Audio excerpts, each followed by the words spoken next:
This is the 22nd of November, 1996. We're in the city of Chicago on the occasion of the American side of Criminology meeting. There are four friends of one of the most remarkable figures in the history of criminology who have gathered here to commemorate him. This person was Franco Ferracuti. The four of us will now introduce ourselves. I'm Gerhard Mueller, Rutgers University, Newark, New Jersey. I'm Simon Dinitz, Ohio State University. I'm Marshall Clinard from the University of Wisconsin in Madison. I'm Marvin Wolfgang from the University of Pennsylvania. Very interestingly, earlier today, as Marshall mentioned, some of the younger colleagues that are here in Chicago did not remember the name of Franco Ferracuti, and others knew only his association with Marvin Wolfgang in producing the subculture of violence. And the purpose of our commemoration is to keep the memory of Franco Ferracuti alive. In the process, maybe we ourselves may add a few days to the memory of our younger students. I propose that we first of all talk about meeting Franco. Marvin, shall we start with you? How and under what circumstances did you meet Franco? Well, I first met Franco in 1957. A few years earlier, I had the permission from the Ministry of Justice in Italy to visit about 14 prisons one summer. Thanks to my mentor, Thorsten Celine, who was well known in the Ministry of Justice in Rome, I had slips signed by this minister giving me permission to visit these prisons. I wrote an article about the visit. There was no muckraking involved. I was a little bit critical, but I think fair. Nonetheless, there were some people in the government who thought that maybe I was a kind of an agent of some sort and was going to write very critical comments about the Italian prison system. And so they asked Franco to interrogate me and to find out what kind of a brash American, young American was doing visiting all these prisons in Italy. So we met in Via Giulia 52, which was the Institute of the Social Defense, which used to be an institution for juveniles. A papal prison, if I remember correctly. Yes, as well. It was a papal prison. And so Franco introduced himself to me, and I thought that he was a kind of secret spy, an agent of the government, and so I was a little leery. He was a very dominating person, very suave, very debonair, very diplomatic, and his, I forgive the expression of some of these physical traits, his mesomorphy dominated my ectomorphy, I can put it that way. But we began to talk to each other about our interests. He spoke very good English. He had been a Fulbright scholar in the United States, and he knew the criminological literature well.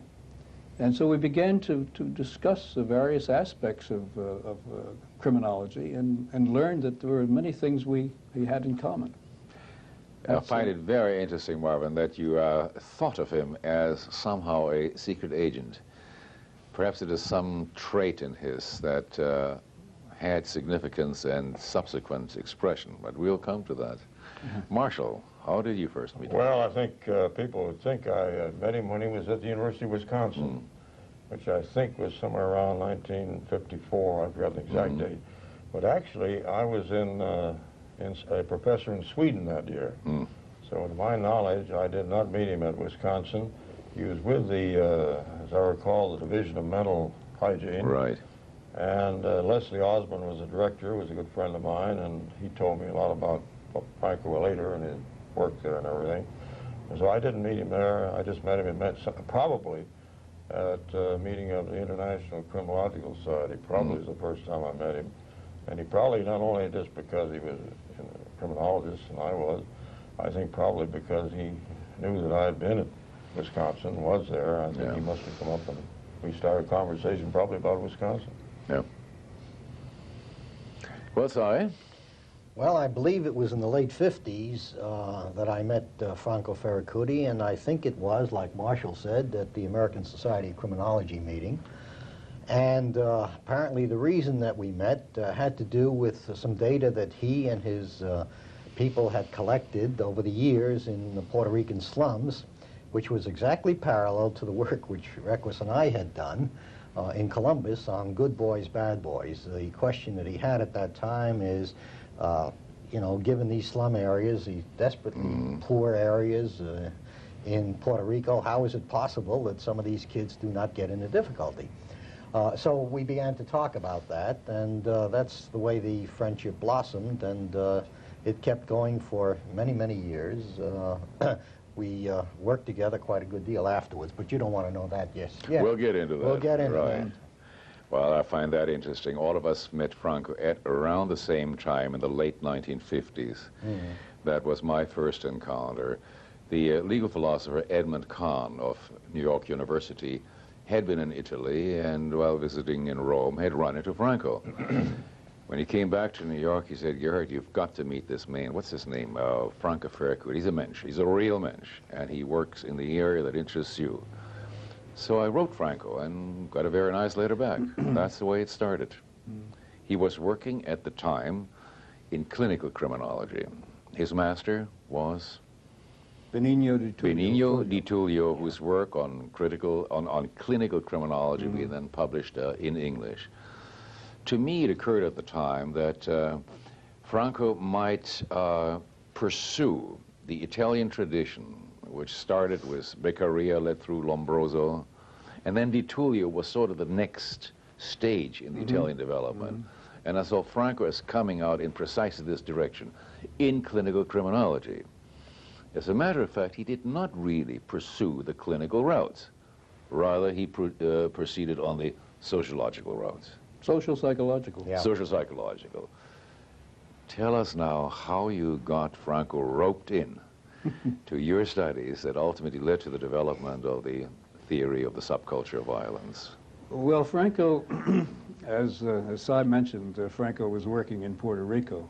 Yeah. And he invited me to come down to work with him on homicide studies in Puerto Rico. So for That's the same study that you were referred to. That's a different. Okay, different the study. homicide study. So for quite a few years, my family and I would spend the month of August, not the best month to spend in Puerto Rico, but with Franco and Morella, his wife. And so we worked together doing some studies of homicide.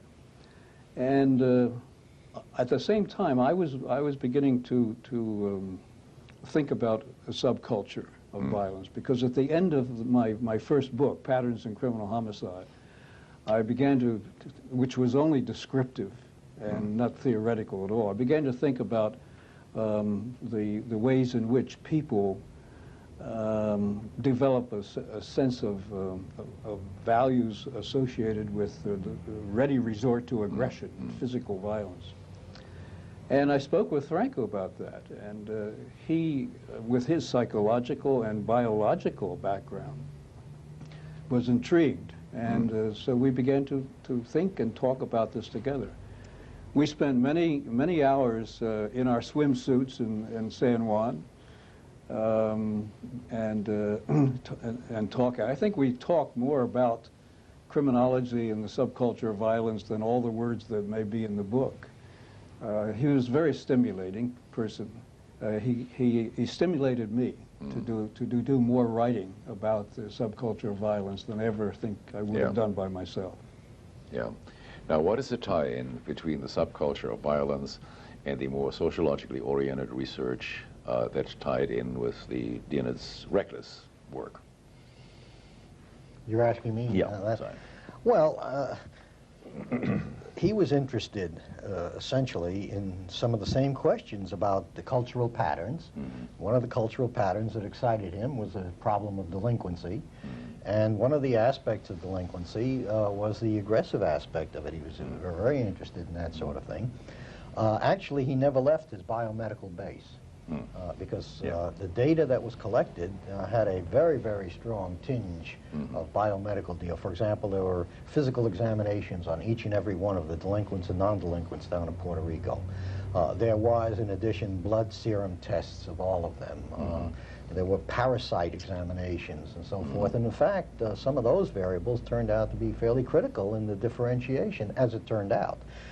So he was, in fact, a sociologist, but he and I talked a little bit more, apparently, than you and he talked about the psychiatric end of it, because I was in the Department of Psychiatry at the time doing research on schizophrenia. So that interested him, and we had a common denominator in the biomedical area. Yeah.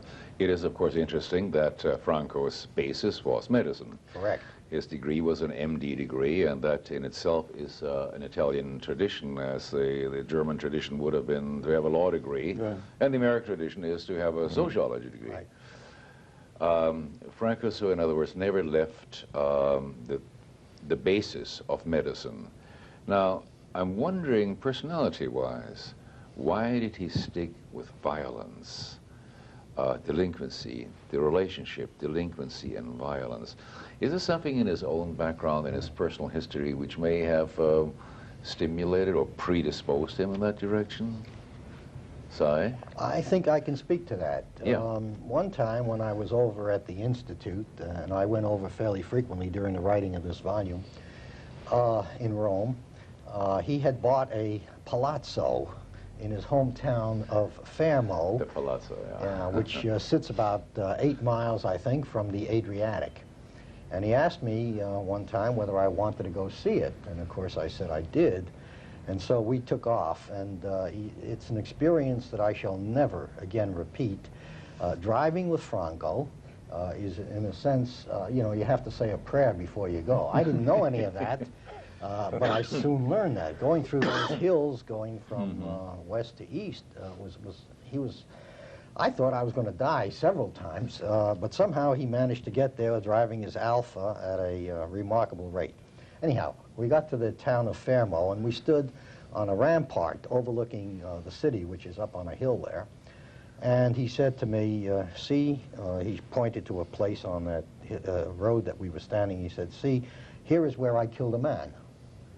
And I said, what? And he said, well, I was a partisan during the Second World War. And he said, this was a German soldier, and he said, I fought. I was about 16 years old, and I killed him. And that recollection, you know, stayed with him, I think, for the rest of his life. And in a way, it defined his character as well. He saw himself as in quotes, a fighter. Yes. Generally in terms of righteousness. He almost gave it a moral tint after the war. And then we went down to his father's house. It's actually Franco's house, right on the Adriatic. I forget the name of that little city. Well, it's not so small, but it's a nice beach community. And we went and saw his father, and he talked about his World War II experiences. He was still, as I say, what, 16, 17 years old. And I guess that stuck with him, and I would suspect that his interest in this goes back to some of his war experiences. I remember his telling me about that experience as well. And I was in Italy during that time. I was a combat soldier in World War II and was at Monte Cassino. And Franco would ask me about my experiences there. He was a couple years younger than I. And he was a partisan. He was a messenger, and was in danger, and on many occasions. Right. And I still have a blue partisan scarf that Franco and I shared together. That's wonderful. Well, he has been credited with having rescued a number of American downed flyers. So he really was a hero. But there was also something intrinsically very funny about Franco. So let's go into the other part of his personality. I'm going back to the palace. Franco Ferracuti grew up in this little town on the Adriatic Sea, in the shadow of a very large and ancient palace in this town. Franco's father was the teacher in town. And little Franco always vowed, someday I'm going to own that castle. Well, about 40, 50 years later, he bought the palace. Now that he had the palace, he packed Mirella, his wife, and his two little boys into the car, and they drove across the peninsula to inspect and take possession of the palace. En route, Mirella said, Franco, now that we own the damn place, what are we going to do with it? And Franco thought for a moment. I don't have the faintest idea. Well, we can always turn it into a casa di accommodazione, a red light house. When they arrived in this little town, they checked in the only inn or hotel in town. The local townspeople took the boys aside. Hey, tell us, what are your parents going to do with the palace? And little Stefano blurted out, he said, well, we had a family council, and we decided to turn it into a casa di accommodazione. Franco delighted this story. He, of course, was proud and delighted to have this palace, not that he needed it. But this is also something about Franco's personality. Very creative. Let's go into the creative aspects of his life. Why do you suppose he seized on Puerto Rico as a field of inquiry and study? Was it the common Latin culture? Why Puerto Rico? He became, in fact, a Puerto Rican American. He was very much tied in with the culture of the island. I'd say one thing, it was warmer. Well, warmer even than Italy. You're right. Yes. Yeah. Franco, if you were raising about his personality, just a few things. One time I speculated if I were shipwrecked on an island, and never going to see anybody else, just alone on the island, who would I choose to be with? And I think I always said Franco Ferracuti. The other one was Donald Newman. I think the two of them would have kept me entertained for about 30 years. But he was a wily character. When he's talked to him, I wasn't too sure that's exactly what he had in mind. He was leading up to something, and extremely clever in making insights into various things that perhaps I didn't see. But to me, he always looked like one of Caesar's Praetorian guards. Yes. A bald head, his face, he is a personification, stereotype of my idea of a Roman soldier or something. But anyway, would you like just a few anecdotes? Would you please? All right, just run off a few here. One of them, I always remembered, I went to a meeting at Freiburg, University of Freiburg in Germany, and Franco sat beside me, and I was intently listening to the speaker, and I turned and watched over what he was doing. He had a stack of postcards about 6 inches high at least, maybe 8 inches, and I used to get some of these myself, but he was writing them, and they were on there, greetings. All he was writing, greetings, Franco, and they were being addressed to people all over the world. In a sense, Franco was an operator, and he was making it very clear that he was attending by sending this, that he was at this conference at Freiburg, and you might well think he was in a bistro somewhere in Europe, but he was doing something, but he wasn't doing anything. He was writing postcards. At this meeting at Freiburg, I'll forget one thing. He asked me what I was doing for research, and I just started my studies in corporate crime, Fortune 500. Had a large grant from the U.S. Department of Justice, and I was starting to work on this. So he asked me, what are you doing now for research? And I said, I'm working on violations of law of the Fortune 500. Hey, God, he looked, he says, and you're a long-time friend of mine. He said, he got so excited and really excited about it. He says, something's going to happen to you, Mark. You get all excited, started talking real fast and everything. And then he said to me, he said, Marshal, I got a piece of warning for you. He said, when you cross a street, from now on, I want you to look left and right. He said, I said, why? He said, well, in Italy, he says, that's the way they get rid of people. There's a hit-and-run driver, comes by, hits you, and they change the license plates, and that's it. And so I said, oh, I've never heard of such nonsense in my life. But he made it very, very emphatic. And I noticed when I went home, for at least a month or two, I caught myself every time I crossed the street. I look left, I look right. Yeah, some other things there that would... Marshall, before you go on, it really remind me, I may forget to mention it, but in the later years of his life, he became involved in some way with the government and in a kind of subterranean way. Right. He had contacts with our FBI and CIA. Yeah.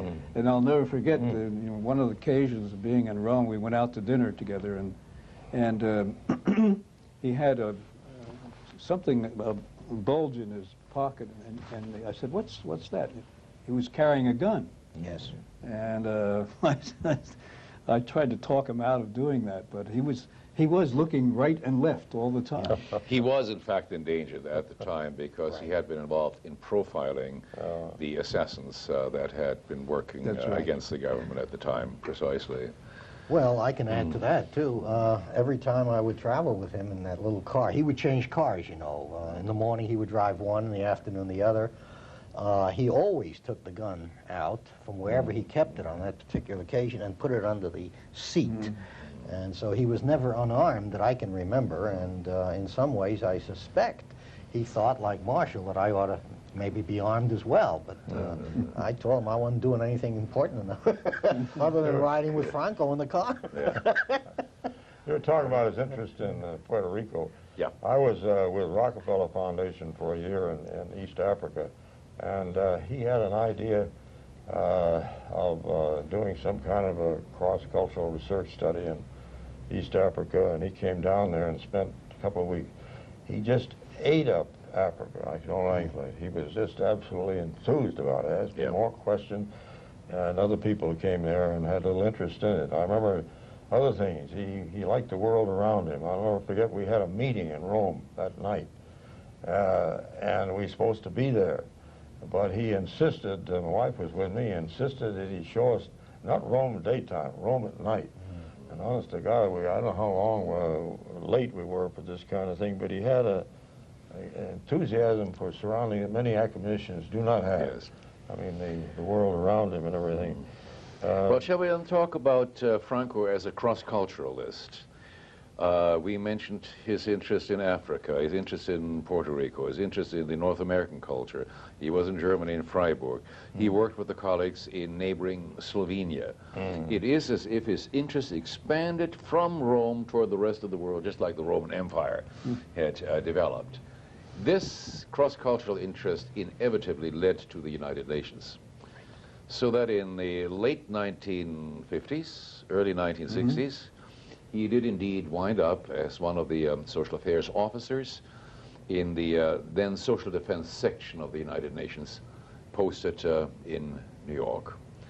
There he was in charge of juvenile justice, juvenile delinquency, worldwide, and produced some very creditable work, very fearlessly.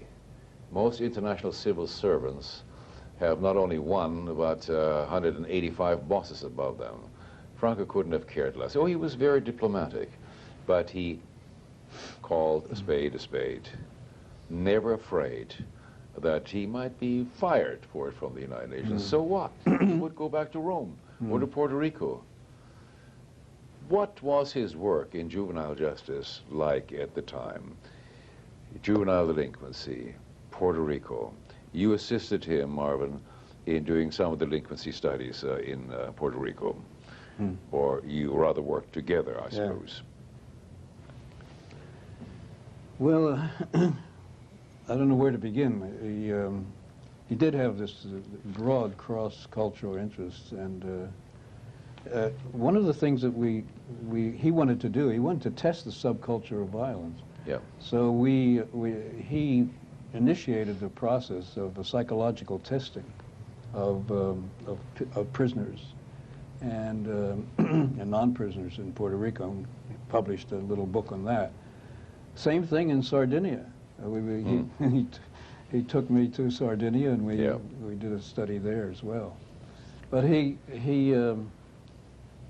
had an interest in almost every country. He was a kind of United Nations personality himself. Wouldn't you agree with that? Yeah. Sure do. The measurement of delinquency, did he replicate that in Puerto Rico? No.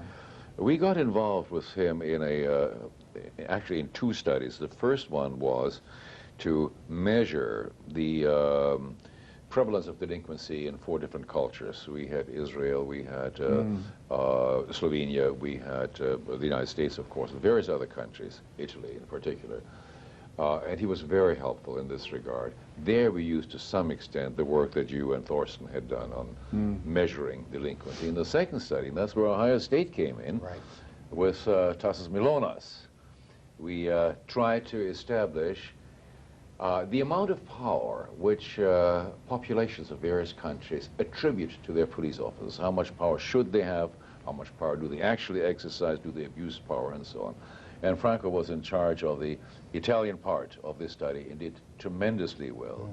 It was this study, fieldwork of which was done by Tassos Milonas of Ohio State, which gave us a basis on which, in the United Nations in 1976, we could base the first United Nations World Crime Survey. Now we are the 5th version of it. So in a sense, Franco, as a universalist, the comparative, also was largely responsible for getting the United Nations World Crime Surveys going. One of the studies that I used of his, it's very, very useful, and I went to Switzerland for a year to make a study of whether Switzerland had a low crime rate or didn't, and why Switzerland's rate was so low. I went there, the belief of most Swiss was that the crime that they did have was due to foreign-born.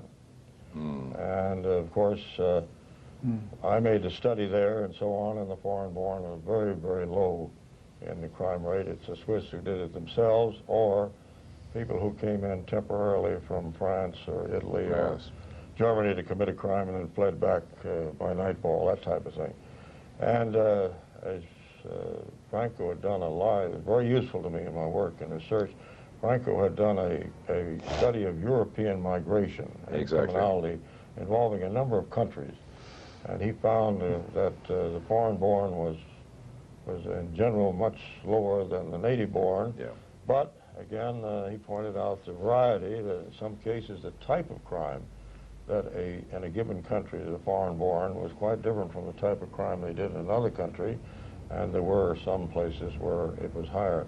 This study of his was extremely useful for me in Switzerland in trying to convince some of the people who were helping me with the research that the foreign-born at a high crime rate was amiss. I'm very happy, Marshal, that you brought up the study on migration and crime, which Franco conducted for the Council of Europe. Marvin, in this study, did Franco use culture conflict ideas that he might have learned from you and Thorsten? Yes, he did. He learned them from Thorsten. He was a great admirer of Thorsten Selin. And Thorsten he was not very generous in giving praise for a lot of people, but he really thought very well of Franco Ferracuti. So I'm sure that there was a good bit of that culture conflict rubbing off in his study. Yes, it is, of course, as Franco found, the first native-born generation that gets involved in, to a high degree, in delinquency, and that's the parent-to-child culture conflict. Just last month, in October 1996, we had a World Congress on the issue of migration and crime at Courmayeur, Italy, and there just about everybody present gave high praise to Franco for really having started us on this modern thinking on the interrelationship between migration and crime. The findings have not changed. Well, let's then focus a little bit more on Franco at the United Nations. He did exceedingly well because he was fearless at the United Nations. But he really couldn't stand the civil service mentality that governed life in there. So by special arrangement, he returned to Italy in order to take over the co-directorship of the United Nations, now it is called United Nations Interregional Crime and Justice Research Institute, Unicri, located in the very same palace at Via Giulia in which he had worked for the prison system when you first met him. The institute had been created in about 1965, I believe. After its first director, a consortium took over, of which Giuseppe Di Gennaro was the one leader and Franco Ferracuti was the other leader. The institute really flourished. It became the research arm of the United Nations activities in crime prevention and criminal justice. Unstri. And Franco, as the researcher among the two co-directors, obviously played the leading role in providing that research which the United Nations needed. And he felt very happy, once again, as sort of the lord of the manor, the count in the castle, running the place according to his own wishes, and doing so exceedingly well. He made a great contribution to international and comparative criminology and criminal justice. I suppose all of you have visited him there at the Via Giulia. He had a part of that place was called the Puerto Rican room. If you remember, a significant part of the library was devoted to all of the data that had been collected and all of the materials pertinent to his Puerto Rican work. So yes, I worked there quite a good deal of time. You know, Puerto Rico reminds me again when in the early days when we were working together doing some homicide research. There was a time when and this shows a little bit of his other personality, not the getting angry and red, but a kind of a sympathetic personality. At the time we were there together, Nathan Leopold had just been put on parole. Yes, I remember. They wouldn't have let him be on parole in Illinois. That's right. So a federal judge in Puerto Rico undertook the supervision. Leopold came and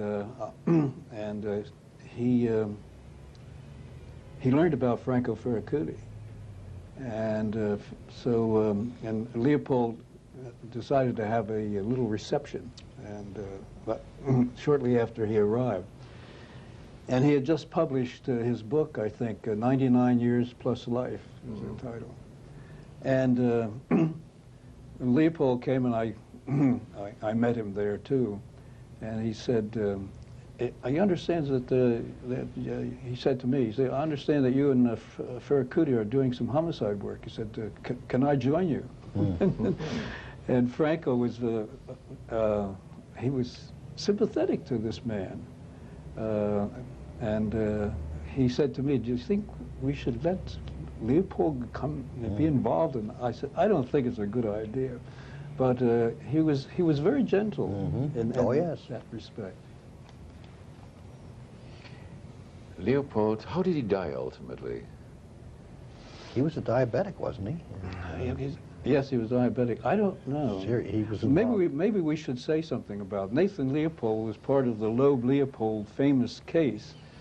It was often called the crime of the century. Crime of the century. Like everything else. Killing a little Bobby Franks, a 14-year-old. Right. Marshall and I were, no, you certainly were around on the Midway in Chicago when the Leopold Loeb murder case occurred. I spent about, an hour, maybe longer than that, with just Loeb and Leopold, and one other graduate student from our place. As you know, Leopold had one of the highest IQs recorded.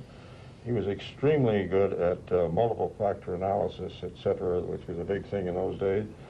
And we went out to talk to them because the graduate student friend of mine was working on some very difficult things. And as you know, Leopold did a lot of publication, not a lot, but several articles under the name Ferris Lawn in the field of prediction. Because, of course, prediction studies using a pseudonym while he was in prison. They published that in the Journal of Criminal Law and Criminology. Right. Yes. So we went out there. We spent about, I guess, an hour or two with them, just the two of them. Later, of course, Loeb was killed. And, inside the prison. In prison. The reason I'm exploring this is, again, I want to shed light on Franco's personality. Why did he have a liking for Leopold? Why was there this sympathetic reaction? They both had killed a man or more than that in Franco's case. There was obviously an admiration and parallelity in intellect among the two. I think Franco respected his intellect. Yeah. Brilliant, and Yes. Now, looking further at Franco's work, if we were able to ask Franco himself, Franco, what to you is the highlight of your work in criminology? What do you suppose he would answer? Marshall?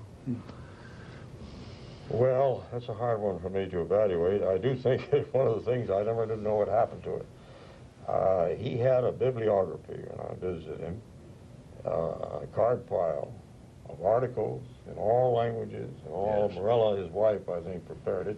Mm-hmm. I have never seen such an extensive bibliography in my life. He kept it a personal one. I don't know what happened to it. I hope it was used for something. But I recall that many of his things that he sent me, I found one of the most useful. It's a tremendous bibliography he could present as citation to anything and so on. He was tremendously productive. Right. I don't know. You talk about what I regard as most civic. What he would regard himself as his most important. I think the work he did, the work that they did on the culture, conflict, and crime, I should think.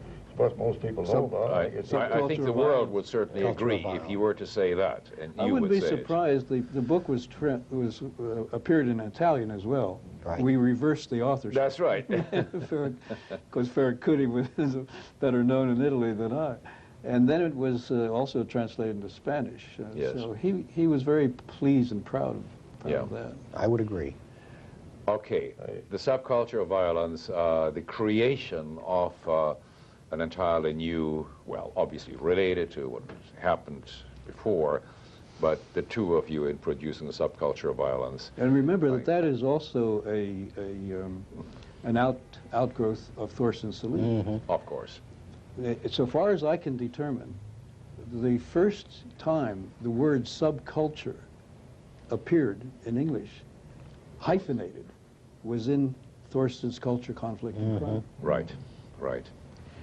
Now then, to go to Franco's number 2 achievement, we already explored how he was involved in so many aspects of criminology. That would entitle him to become a virtual encyclopedist. And didn't he do that, at least for his culture, when he published a 17-volume encyclopedia of criminology, much from his own pen. But he also conned all of us into writing articles for it, which Mirella then translated into Italian. It is an astounding piece of work. 17 volumes. Unfortunately, has not gotten proper recognition.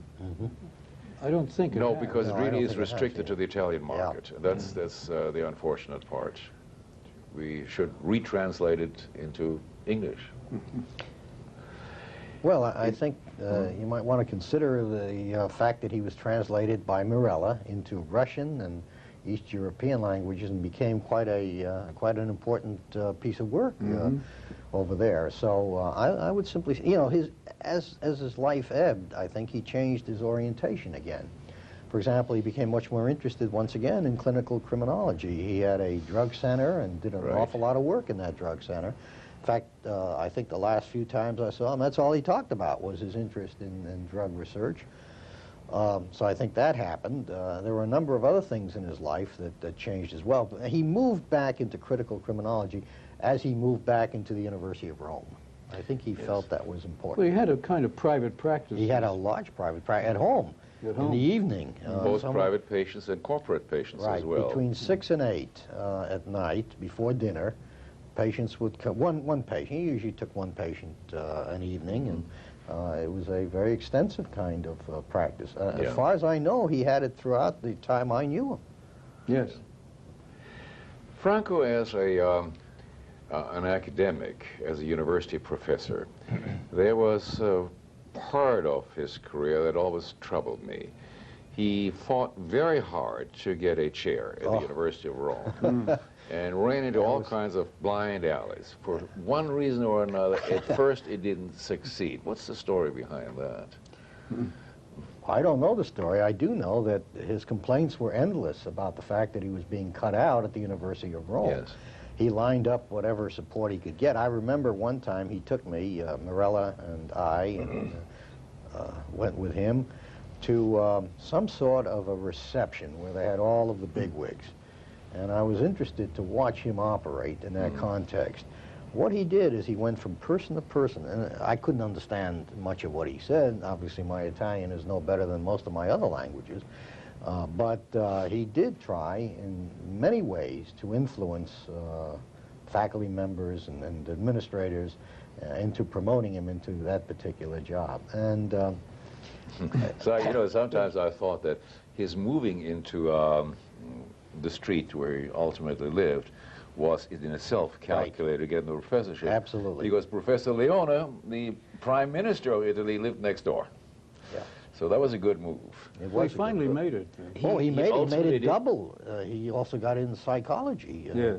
And didn't that change his life and outlook on life to some extent? Absolutely. That was what I was referring to. He returned to the clinical end of the thing. He wasn't running around quite as much in research, at least, although for conferences and so on, I guess it didn't change his behavior at all. He got more involved, I think, in the political stuff, and he became much more conservative. I don't know whether you found that to be the case. Yes, a bit, yeah. I found him to become extraordinarily more conservative as the years went by. Not so much in criminological matters, but in political matters. Yes, that's true. Well, there's another thing about him that I'd like to emphasize, and that is the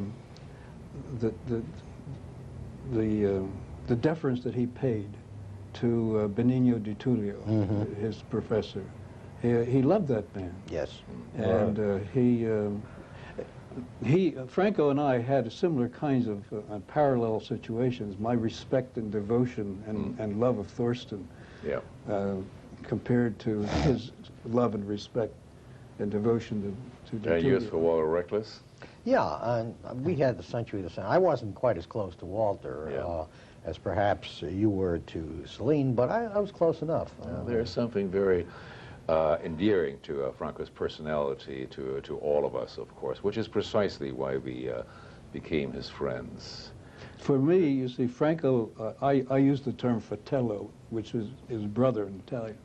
We were brothers. Yeah. I was closer to him over the 35 years than I was to my own brother, my own biological brother. And professionally,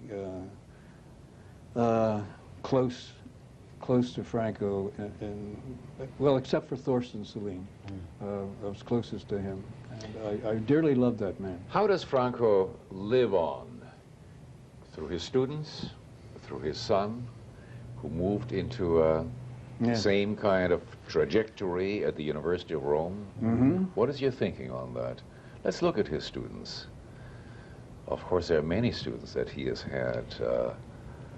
Eduardo Vetera, to name but one, who is now the director of the United Nations Division on Crime Prevention and Criminal Justice. I just pursue that. I've met one or two of people who produced a PhD, under him. I call a PhD, probably not a degree. Did he have many people that carried on the tradition? Well, he had...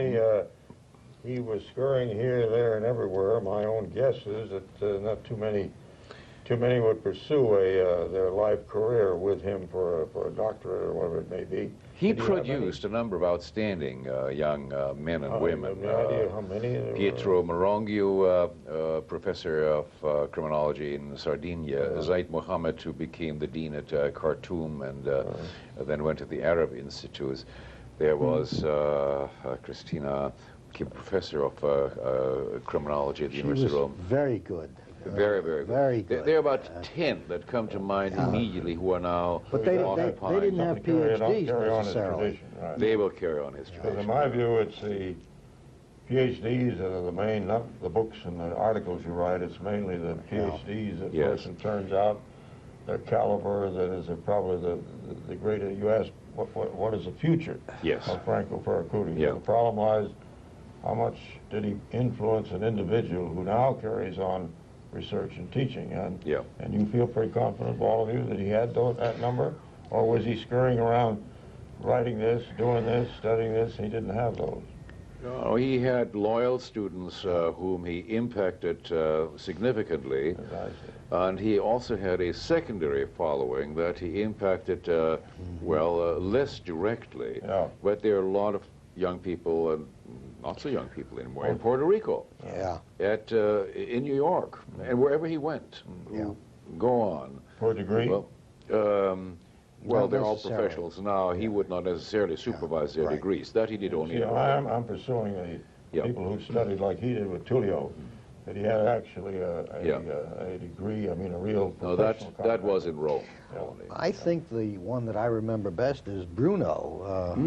I think it's the one I met or somewhere. Francesca, is it? Yes, and that's right. he began to carry the mantle in the clinical area. Yeah. And he looked to him as his successor in that I think area. they had a falling out, though. At the end? That's- That I didn't know. That relationship went When was sour that? unhappily, shortly before his death. Oh, a few see, years I before didn't his know death. that. But during the time that I knew him at the end, near the end, Bruno was his #1 man in the clinical area. He talked about him. When Bruno had a child, they brought it to dinner and everybody fawned over the baby in his living room. And Franco was not given the fawning over babies. So I knew this man was important. What is this? I've had only a brief exposure to this terrorism. He explained it to me, but I've forgotten. He was evidently briefly in that, but something was most unusual. I was then living in Santa Fe, New Mexico. I'd retired from the university, living there, and Los Alamos, which was not only your center for so many things in science, but they frequently had a speaker brought in from all over the world to talk. And believe it or not, who arrives and spent a good deal of time with us, but Franco Ferracuti, to lecture at Los Alamos on terrorism. Of course, when I found out the subject, I was, that way. And the fact, you see, I want to say that this, I don't know what honors he had in his life. This, from if you realize what Los Alamos is like, the community of scholars, and that the bulk of them are the physical scientists to bring in. Now, you understand terrorism is a big thing to them because of the kind of things they work with there. Nuclear and stuff, and particularly destruction, and somebody terrorizing the nuclear facility and all that type of thing. But what was this terror? I forgot now. How did he get involved in that? Franco worked with various Italian and United States national agencies during the era of significant terrorist attacks. Like that. We're talking about the 1970s and the early 1980s.